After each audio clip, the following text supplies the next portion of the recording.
நம்ம டெய்லி ஒரே பஸ் ஸ்டாப்ல இறங்கி போறோம் அப்படின்ற வரைக்கும் நம்ம ரொம்ப சில்லா தான் இருப்போம். ஆனா, ஒரு அன்னோன் ஸ்டாப்ல இறங்கி, நீ கூகுள் மேப் பார்த்து போ, இல்ல நான் உனக்கு லொக்கேஷன் அனுப்புறேன். நீ அத பார்த்து கேட்ச் பண்ணி போ அப்படின்னு சொல்லும்போது, உடனே நமக்கு டென்ஷன் எங்கேருந்து வரும்னு தெரியாது. பிபி டென்ஷன்லாம் வரும். ஐயோ! இதில போகணுமா? வழி தெரியலையே, நாய் கிடக்குமோ அப்படின்னு சொல்லிட்டு ஒரு பயமே இருக்கும். லைஃப்பும் அப்படிதானே. நமக்கு தெரிஞ்ச ஸ்டாப் வரைக்கும் சேஃபாக இருப்போம். பட் நமக்கு நியூ ஸ்டாப்னு ஒன்று வரும்ல, அதில் தான் அட்வென்ச்சரே இருக்கு. So welcome back to the stories of Raji. இன்றைக்கி நம்ம பார்க்க போகிறது getting out of the comfort zone. நான் வந்து லைஃப்பில் வந்து நிறைய இடத்துல வந்துட்டு கம்ஃபர்ட் ஜோனை விட்டு வெளியே வர்றதுக்கு நிறைய இடத்துல போராடி இருக்கேன். வந்து இந்த கம்ஃபர்ட் ஜோன் விட்டு வெளியே வந்ததுக்கப்புறம் என்னமோ சுதந்திரமே கிடைச்ச மாதிரி இருக்கும். நம்ம வந்து அதுக்கு ரொம்ப பயப்படுவோம். இதை விட்டு நம்ம வெளியே போயிட்டோம் அப்படின்னா நமக்கு பிடிச்ச மாதிரி லைஃப் இருக்காது, நம்ம நினச்ச மாதிரி நம்மளால வெளியே நிறைய விஷயத்த பண்ண முடியாது அப்படி சொல்லிட்டு நமக்கு ஒரு நிறைய மைண்ட் தாட் இருக்கனால நம்ம அந்த ஒரு சர்க்கிள்குள்ளேயே இருந்துப்போம். பட் நம்ம அந்த சர்க்கிளை விட்டு வெளியே வந்தாதான் நமக்கு இன்னுமே நிறைய மேஜிக் இருக்கு அப்படின்றது என் லைஃப்ல நிறைய விஷயத்துல நான் கத்துக்கிட்ட ஒண்ணு. ஸோ அதுதான் ஷேர் பண்ண போறேன். வாங்க எபிசோட். ஃபர்ஸ்ட் இந்த கம்ஃபர்ட் ஜோன்னா நான் என்னன்னு சொல்லிடுறேன். ஒரு விஷயம் வந்து நமக்கு சேஃபாகவே நடக்குது, ப்ரிடிக்டபிளாகவே நடக்குது. இது வந்து நடக்கும், அது எனக்கு நல்லது தான் நடக்கும்னு சொல்லிட்டு நம்மளே இந்த ரிஸ்க்குன்னு ஒன்று இல்லாமல் இப்படி லைஃப்பை ரொம்ப ஸ்மூத்தாகவே கொண்டு போகிறதுக்கு நிறைய வழி பார்ப்போம். அது பேர் தான் கம்ஃபர்ட் ஜோன். அதில் வந்து நமக்கு ஓகேயாக தான் இருக்கும். பட் நமக்கு நெக்ஸ்ட் லெவல்னு ஒன்று இருக்குல்ல. இப்போது ஒரு பையன் வந்து டெய்லி வந்துட்டு அவங்க அப்பாவோட ஃபியர்லேயே இருந்துருதான், அவங்க அப்பாவோட பேர்லேயே இருந்துருதான். லைஃப்னா என்னன்னே தெரில, கஷ்டப்படணுமா, வேலை பார்க்கணுமா, நம்ம கஷ்டமே இல்லை. ஆனால் ஒரு பையனுக்கு வந்துட்டு அந்த பையனை பார்த்துட்டு ஆசை வருது. அவனை மாதிரி நம்மளால ஏன் இருக்க முடியல அப்படி சொல்லிட்டு ஒரு ஆசை வருது. ஆனால் அந்த பையனுக்கு தெரியாது, அவங்க அப்பாவோட ஃபிகர் இல்லாட்டி அவனால வாழவே முடியாது. அப்படிதான் அந்த வாழ முடியாது மீன்ஸ் எப்படி சொல்றேன்னா, அவன் அப்பாவோட இதுலேயே இருந்துட்டான், நிழல்லே இருந்துட்டான். கொஞ்சம் வெயிலில் போகணுங்கும்போது அவனுக்கு ரொம்ப கஷ்டமாக இருக்கும். அந்த டைமில் வந்து அவனுக்கு அதை ரொம்ப ஈஸியாக ஹேண்டில் பண்ண தெரியாது. இப்போ இவன் வந்து வெயிலே நடந்து பழகிட்டான். இவனுக்கு அந்த நிழலை பார்த்தும் நிழல் வந்துருச்சு. அந்த நிழல் ஒரு நாள் இல்லைன்னா கூட அவனால் அந்த வெயிலில் நடக்க முடியும். ஒரு நாள் அந்த நிழல் போனாலும் அந்த வெயிலில் அவனால் நடக்க முடியும். பட் இந்த நிழல்லே வாழ்ந்தவனுக்கு வெயிலில் போகிறணுன்றது ரொம்ப கஷ்டமான விஷயம். ஸோ வந்துட்டு இது பேர் தான் கம்ஃபர்ட் ஜோன். அவனால் அந்த கம்ஃபர்ட் ஜோன்லேயே இருந்துட்டு இப்போ வெயிலில் ரொம்ப கஷ்டமாக இருக்குல்ல. இவன் வந்து அப்படிலாம் இல்லை, வெயில் தானே பார்த்துக்கலாம், ரிஸ்க் இல்லை, லைஃப்பில் ரிஸ்க் எடுக்கிறோம்ல, அதுதான் வந்து கம்ஃபர்ட் ஜோனை விட்டு வெளியே வர்றதுக்கான ஒரு பெரிய ஸ்டெப்னே சொல்லலாம். ஆனால் வந்து இப்போ வளர்ந்ததுலேருந்து ஒரு பல வருஷமாக நான் கம்ஃபர்ட் ஜோன்லேயே இருந்துட்டேன், நான் வெளியே வரணும் அப்படின்னா ரொம்ப பெரிய ஸ்டெப்லாம் எடுத்துக்காதீங்க. சின்ன சின்ன ஸ்டெப்பாக எடுத்து வைங்க. அந்த சின்ன சின்ன ஸ்டெப்பு நீங்கள் திரும்பி பார்க்கும்போது இவ்வளோ ஸ்டெப்ஸ் நான் கடந்து வந்திருக்கோன்னு அது உங்களுக்கு ஒரு பெரிய ஸ்டெப்பாக தெரியும். ஸோ இது பேர் தான் வந்து கம்ஃபர்ட் ஜோன். சரி, நான் இப்போ வந்து என்னோடய லைஃப் எக்ஸ்பீரியன்ஸை வந்து உங்கள் கூட ஷேர் பண்ணுறேன்.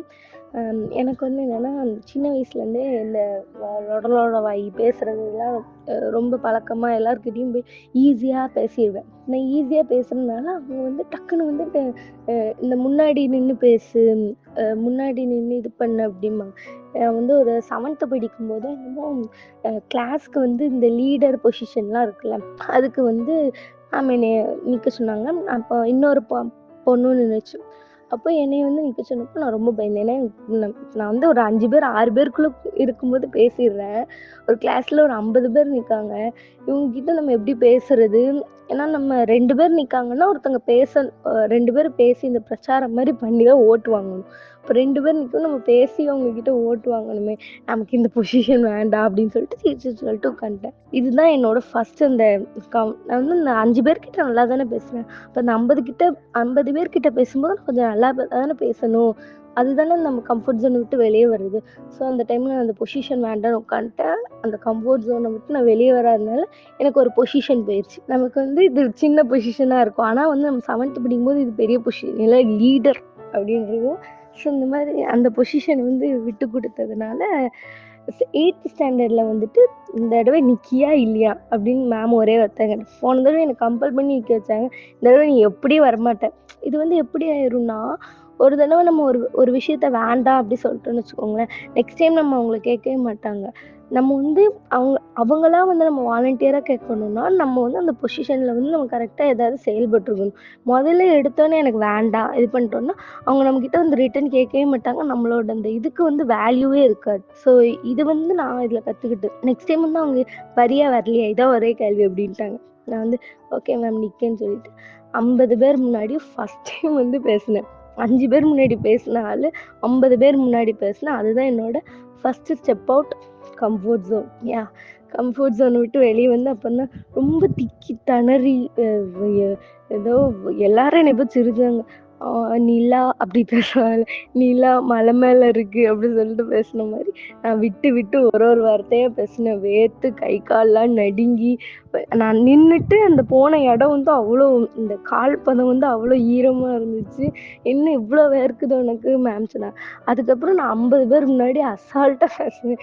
ஏய் பேசாத, உட்காரு மேம் வந்துட்டாங்க அது பண்ணாங்கன்னு சொல்லிட்டு லூஸ் மாதிரி கத்திக்கிட்டே கிடப்பேன். இந்த பிள்ளையா வந்து பிரச்சாரம் அன்னைக்கு, அதாவது இந்த கிளாஸ் லீடர் பேசுகிற அன்னைக்கு லூசு மாதிரி வளரிட்டு கிடந்துச்சு அப்படிம்பாங்க என்னைய. அதுக்கப்புறம் ரொம்ப பெரிய சான்ஸில் ஸ்கூலில் வந்து ஒரு 400 ஸ்டூடெண்ட்ஸ் இருப்பாங்க, ப்ளஸ் கொஞ்சம் டீச்சர்ஸ் இருப்பாங்க. டீச்சர்ஸ் டே அன்னைக்கு பேசு அப்படின்னு சொல்லிட்டு 8th படிக்கும்போது டீச்சர்ஸ் டே முன்னாடி என்ன பேசணும், ஏதோ ஒரு ஓட் ஆஃப் தேங்க்ஸ்ன்னு சொல்லணும்னு சொன்னாங்க போல. அப்போ நான் வந்து மேம் சத்தியமும் முடியாது, நான் செத்தே போயிருவேன் இப்படிலாம் 400 பேர் முன்னாடி இத்தனைக்கும் அவங்க ஸ்கிரிப்ட் எல்லாம் கொடுத்துருவாங்க. கொடுத்தாலுமே நமக்கு ரொம்ப பதட்டமாக இருக்கும். அந்த கூட்டத்தை பார்த்தாலும் நான் மயங்கி விழுந்துருவேன் மேம். எனக்கு வேண்டவே வேண்டாம், நம்மளே ஒரு விஷயத்த வந்து நமக்கு வராது பண்ண வராது அப்படி சொல்லிட்டு நம்ம இது பண்ணிடுறோம். அந்த மேம் வந்து நீ நோ, நீ நீ நான் உன்னை கட்டாயப்படுத்தி நான் இங்கே நிற்க வைப்பேன், நீ பேசிதான் ஆகணும். ஏன்னா அவங்களுக்கு தெரியுதே எனக்குள்ள ஏதோ நீ இருக்கு நான் நல்லா பேசுறேன்னு சொல்லிட்டு அவங்க என்னை கட்டாயப்படுத்தி நிற்க வச்சு இந்த ஓட் ஆஃப் தேங்க்ஸ் சொல்ல வச்சாங்க. நானுமே வந்து ஓகே நம்ம இப்போ வந்து வேண்டான்னு சொல்லிட்டோம்னா நெக்ஸ்ட் டைம் நம்ம கூப்பிட மாட்டாங்க. இதை வந்து நான் அந்த ஸ்கூல் லீடர்ல இது பண்ணிட்டேன். இந்த டைம் நம்ம வேண்டான்ட்டா அடுத்த தடவை நம்ம மறந்துடுவாங்க. ஸோ இந்த தடவை நம்ம ஏதாவது சரி நம்ம திக்கி திணறினாலே ஏதாவது ஒன்று பேசி விட்டு போயிடுவோம் அப்படின்னு சொல்லிட்டு நல்லா ரொம்ப கான்ஃபிடென்ஸை வரவழைச்சிக்கிட்டு சண்டா அப்படின்னு எனக்கு நானே மந்திரம் எல்லாம் பட்டுக்கிட்டு நின்றுட்டு நல்லா நான் வந்து யாரையுமே பார்க்கல. ஸ்டேஜ் பார்த்ததும் நமக்கு மயக்கம் வரும். பேப்பரை பார்த்தேன். அப்புறம் நான் வந்து இப்படி அந்த அந்த கான்செப்ட் இருக்குல்ல, அந்த பேப்பருக்குள்ளே அப்படி போயிட்டேன். ஸ்டேஜ் பார்த்தாலுமே எனக்கு அந்த கண்ணில் அந்த பேப்பர் தான் வந்துச்சு. அந்த மாதிரி இருந்ததுனால எனக்கு கொஞ்சம் பயம் இல்லாமல் நல்லா கான்ஃபிடென்ஸாக பேசினேன். நல்லா பேசுனேன் நல்லா பேசலையா எல்லாம் தெரியும். என்னை பொறுத்த வரைக்கும் நான் வந்து அதை ப்ராப்பராக படித்து முடிச்சிட்டேன். அது முடிச்சதுக்கப்புறம் நெக்ஸ்ட் டே வந்து அங்கே வச்சே பிரின்ஸிபல் வந்து பேசுனது நல்லா இருந்துச்சு. எனக்கு அடுத்து பிரின்ஸிபல் ஸ்பீச்சாக அவங்க வந்துட்டு நல்லா இருந்துச்சு, சூப்பராக பேசுனீங்க அப்படின்னு சொன்னாங்க என்னைய. எனக்கு ஒரு மாதிரி ரொம்ப ஹாப்பி ஆயிடுச்சு. ஏன்னா அது வந்து ஒரு ஃபர்ஸ்ட் அப்ரிசியேஷன் மாதிரி எனக்கு ரொம்ப ஹாப்பி ஆகிட்டேன். நெக்ஸ்ட் டே வந்து கிளாஸ்க்கு வந்ததுக்கப்புறமும் அவ்வளோ அப்ளோஸ் எனக்கு. வாவ் ராஜி நீ நல்லா பேசுன அப்படின்னு சொல்லிட்டு எல்லாரும் வந்து என்கிட்ட சொல்லும்போது ரொம்ப எப்படி சொல்கிறது, ஒரு அளத்தெரியாத ஆனந்தம்பாங்கல்ல, அந்த மாதிரி எனக்கு அவ்வளோ பெரிய ஹாப்பினஸ் வந்து அதில் கிடச்சிது. அப்போ தான் வந்துட்டு ஓ நம்மளால வந்து இவ்வளோ நல்லா பேச முடியும், அத்தனைக்கும் ஸ்கிரிப்ட் தான், ஓகே நம்மளால நல்லா பேச முடியும் அப்படின்றது. அதுக்கப்புறம் நிறைய பேர்கிட்ட இப்படி பேச ஆரம்பிச்சது, பேச்சு போட்டி இந்த மாதிரி நானே வந்து சின்ன சின்ன விஷயங்களில் வந்து ஸ்டெப் அவுட் எடுத்து நிறைய விஷயங்கள்ல எடுத்து தான் இப்போ உங்கள் முன்னாடி வந்து பிளா பிளா பிளாமா பேசிகிட்டு இருக்கேன்.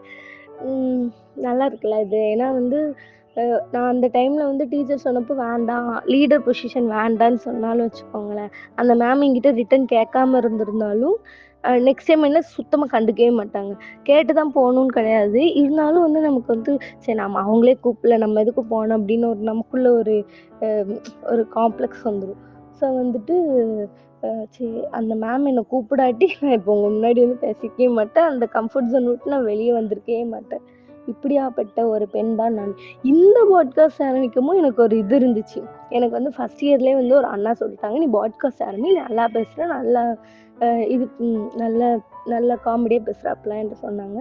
சரி ஆரம்பிப்போம் அப்படின்னு சொல்லிட்டு ரொம்ப ஸ்டெப்லாம் எடுக்கல, ரொம்ப சின்னதாக கான்செப்ட் எழுதி ஓகே பேசலாம் அப்படின்னு ஒரு இடத்துல உட்கார்ந்தோடனே அங்கே சரியான சவுண்டு, நம்மளால் ரெக்கார்ட் பண்ண முடியல. அப்புறம் எனக்குள்ள ஒன்று வந்துருச்சு, சரி நம்ம பேசி யார் கேட்க போகிறா, வேண்டாம் அப்படின்னு சொல்லிட்டு நான் எடுத்து வச்சிட்டேன், வேண்டாம் அப்படின்னு சொல்லிட்டு. அதுக்கப்புறம் ஸ்டோரி டெல்லிங்னு தேர்ட் இயரில் வந்து ஒரு சின்ன காம்படிஷன் வந்தது.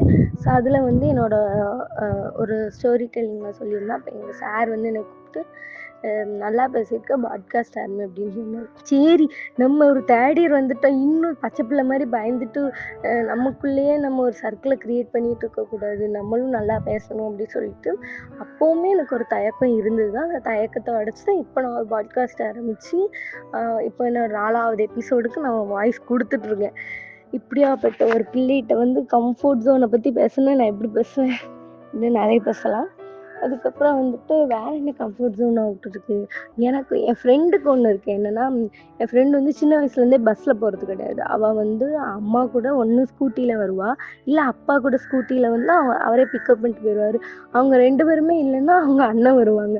சரி, என்னைக்காவது ஒரு நாள் அவங்க எங்கேயாவது ஊருக்கு போயிட்டு அப்படி இருந்தால் கூட ஆள் வச்சு ஆட்டோ வச்சு அவளை கூப்பிட்டு போயிடுவாங்க. இப்படி இருக்க ஒரு பிள்ளை, ஐயோ அவன் பஸ்ஸில் போகணுன்னு ரொம்ப நாள் ஆசை அந்த பிள்ளைக்கு. நான் வந்து என்ன செஞ்சேன், நீ ஒரு நாள் பஸ்ஸில் வா, அம்மா கிட்ட ஒரு நாள் பெர்மிஷன் கேளு, இல்லாட்டி இந்த ஸ்கூல் ட்ரிப்புக்கு கூட அவளை விடலை அவங்க வீட்டில். நான் வேணா வந்து தூத்துக்குடி ஹார்பர் வரை வந்து விட்டுட்டு நான் போகிறேன். அவங்க வந்து அவளை வந்து அவ்வளோ ப்ரொடெக்டபுளாக வச்சுருக்காங்க. ஒரு நாள் காலேஜும் அப்படி தான் போனா. அப்புறம் இப்போ வேலைக்கு போகும்போது என்ன ஆயிடுச்சுன்னா, வீட்டில் யாரும் இல்லை, பஸ்ஸில் தான் போகணுன்ற சுச்சுவேஷன், இல்லாட்டி ஆஃபீஸ்க்கு லேட் ஆகிடும். ஸோ வந்துட்டு சரி நம்ம இன்னைக்கு ஒரு நாள் பஸ்ஸில் போகணுன்ட்டு அவங்க வீட்லேயும் சம்மதிச்சு பஸ்ஸில் போனால் சுத்தமாக பஸ் எங்கே ஏறணும் ஏது ஏறணும் அவளுக்கு சுத்தமாக தெரியலை. ஆனால் அவள் பஸ்ஸில் ஏறுறா, ரொம்ப சீட்டெலாம் பிடிக்க கஷ்டப்பட்டு ஏறி சீட்டை பிடிச்சி உட்காந்துட்டு சரி பஸ்ஸில் போனால் எல்லோரும் பாட்டு கேட்பாங்க. என்னமோ அவளுக்கு வந்து அது 15 நிமிஷமோ என்னமோ தான் அந்த ஆஃபீஸ்க்கும் அவள் வீட்டுக்கும் ஆகும். சரி நம்ம பாட்டு கேட்போன்னு சொல்லிட்டு பாட்டு கேட்கா சில்லுன்னு அவள் வந்து அதை எக்ஸ்பிளைன் பண்ணா என்கிட்ட. நான் ஃபஸ்ட் டைம் பஸ்ஸில் போனேன், அது செம்ம எக்ஸ்பீரியன்ஸ் ராஜி, நீ கேளு அப்படின்னு சொல்லிட்டு ஒரு மாதிரி அதை எக்ஸ்பிளைன் பண்ணதே வந்து அவ்வளோ அழகாக இருந்துச்சு. நான்லாம் டெய்லி பஸ்ஸில் போய் வெறுத்து போன ஒரு ஆள்கிட்ட போயிட்டு ஃபஸ்ட் டைம் பஸ்ஸில் போன ஒரு ஆள் வந்து என்கிட்ட சொல்கிறது, இந்த மாதிரி நான் 15 நிமிஷம் தான் ஒரு 2 பாட்டு கேட்டிருப்பேன், ரொம்ப சில்லுன்னு ஒரு காற்று வந்தது, ஜன்னலோர சீட்டு வேறையா, சூப்பராக இருந்துச்சுன்னு பஸ்ஸில் போகிறத அவ்வளோ அழகாக எக்ஸ்பிளைன் பண்ணா. ஸோ வந்துட்டு அவளை கம்ஃபர்ட் ஜோன்லேயே வச்சுருந்தாங்கல்ல, பஸ்ஸில் போகிறது, பஸ்ஸில் போக வேண்டாம் நான் போய் விடுதேன். அதனால அவள் எவ்வளோ பெரிய ஒரு பஸ்ஸில் போகிற எக்ஸ்பீரியன்ஸை மிஸ் பண்ணவா ஒரு 22 வருஷத்தில் அந்த பஸ்ஸில் போய் அந்த ஃபஸ்ட்டு எக்ஸ்பீரியன்ஸை ஷேர் பண்ணும்போது செம்மையாக இருந்துச்சு. அவள் சொல்லும்போது வாவ் நீ எவ்வளோ அழகாக இதை எக்ஸ்பிளைன் பண்ணுற, எனக்கெல்லாம் டெய்லி பஸ்ஸில் போயிட்டு என்ன இது பஸ்ஸுக்கு ஒரு 1/2 மணி நேரம் வெயிட் பண்ணணும், அதில் அவ்வளோ கூட்டம் யாரும் அது கூட சேர்ந்து நம்மளும் ஒருத்தி முடிய பிடிச்சி இழுப்பா, பேக்கு பிடிச்சி இழுப்பாங்க, எப்படி ஏறுறதுன்னு கஷ்டப்பட்டு ஏறி நின்றுட்டு வாழ்க்கையே வெறுத்து போனது அந்த பஸ்ஸில் போகிற ஒரு விஷயம். எனக்கு அவளுக்கு அந்த பஸ்ஸில் போகிற எக்ஸ்பீரியன்ஸை ஷேர் பண்ணும்போது ரொம்பவுமே சூப்பராக இருந்துச்சு. இந்த மாதிரி சின்ன சின்ன விஷயங்கள் தான் நம்மளை வந்து ரொம்ப தயக்கத்திலே வச்சிருக்கு. அவளுமே வந்து சான்ஸ் கிடைச்சாலுமே அன்னைக்கு அவள் வேற வழியே இல்லாமல் தான் பஸ்ஸில் போனாள். அவளுக்குமே பஸ்ஸில் போகிறது வந்து ஆசைன்னு சொல்ல முடியாது. வீட்டில் விடலை அப்படின்னு சொல்லிட்டு சரி பஸ்ஸில் போகிறது சேஃப் இல்லை அப்படின்னு சொல்லிட்டு அவளே வந்துட்டு மனசுக்குள்ளே நினச்சிட்டு இருந்த ஒரு ஆள் தான். ஸோ இந்த மாதிரி தான் நிறைய விஷயங்களில் வந்து நம்ம ஸ்டெப் அவுட் பண்ணுறதுல வந்து நிறைய கற்றுக்கலாம். இப்போ பஸ்ஸில் போகிறது வந்து ஒரு நல்ல ஃபீலுன்றது அவள் போனால் தானே தெரியும். அந்த மாதிரி எந்த ரிஸ்க்குமே நம்ம எடுத்தால் தான் அது ரிஸ்க்கா இல்லாட்டி நம்ம நெக்ஸ்ட்டு க்ரோ ஆகிறதுக்கான ஸ்டெப்பான்னு நமக்கு தெரியும். ஸோ நீங்கள் மறக்காமல் அந்த ரிஸ்க்கை எடுங்க. ரிஸ்க் எடுத்தால் தான் வாழ்க்கையில் வந்து நம்மளால் நெக்ஸ்ட் ஸ்டெப்புக்கு போக முடியும். அடுத்தடுத்து நிறைய கற்றுக்க முடியும், நிறைய மனுஷங்களை பார்க்க முடியும், நிறைய விஷயங்களை வந்து நம்மளால் கற்றுக்க முடியும். ஸோ மறக்காமல் அந்த நெக்ஸ்ட்டு ஸ்டெப்பை எடுங்க, getting out of comfort zone. So thank you. அப்புறம் என்ன எபிசோட் முடிஞ்சு கிளம்புங்க, நானும் கிளம்புறேன். மறக்காமல் நீங்கள் இதுக்கு முன்னாடி 2 எபிசோட் போட்டிருக்கோம்ல, ஸ்கூல் ட்ரிப் 3 எபிசோட் போட்டிருக்கோம். Zone out, school trip, friends trip, இந்த 3த்தையும் மறக்காமல் கேட்டுட்டு எனக்கு ஃபீட்பேக் சொல்லுங்கள். இதையும் கேட்டுட்டு டக்குன்னு ஃபீட்பேக் சொல்லுங்கள். அண்ட் இன்ஸ்டாகிராம், யூடியூப், ஸ்பாட்டிஃபைல மறக்காமல் ஃபாலோ பண்ணுங்கள். பாய் பாய். இது ஸ்டோரிஸ் ஆஃப் ராஜி.